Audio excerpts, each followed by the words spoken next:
Bonjour, bienvenue dans cette nouvelle Minute Santé. Aujourd'hui, nous allons parler de la vue. La vue est assurée par l'œil. Nous en avons deux. L'œil est un organe sphérique de 22 à 24 mm de grand axe. Il pèse 8 grammes. Il comporte en moyenne 160 millions de cellules. Sa structure est constituée de 3 couches, d'externe en interne. La couche la plus externe, c'est la sclérotique, qui est blanche, ce que vous voyez le blanc de l'œil, et qui se prolonge en avant par la cornée.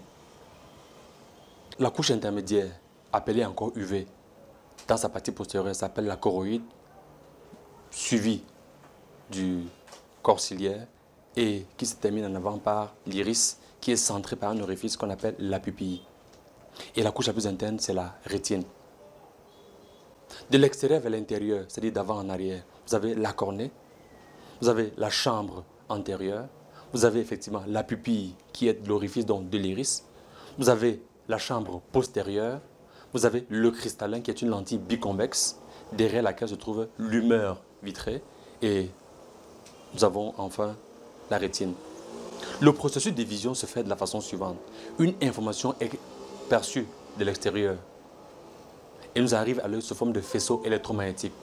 Ce faisceau électromagnétique va arriver au niveau de l'œil. Sa trajectoire va être déviée, inversée, puis dirigée vers la rétine. Cette image, cette information doit être posée exactement sur la rétine. Pas avant, pas après. Et c'est le rôle du cristallin d'accommoder pour assurer cela. Cette information va donc être traitée par les photorécepteurs de la rétine et convertie en impulsion électrique, laquelle impulsion va être envoyée vers le cerveau pour une interprétation et une vue. Ce processus doit exactement se faire de cette façon, sinon la vue a des soucis. On dit la vue, c'est la vie. Bien informé, vous développez des réflexes santé de qualité parce que votre santé est votre premier capital.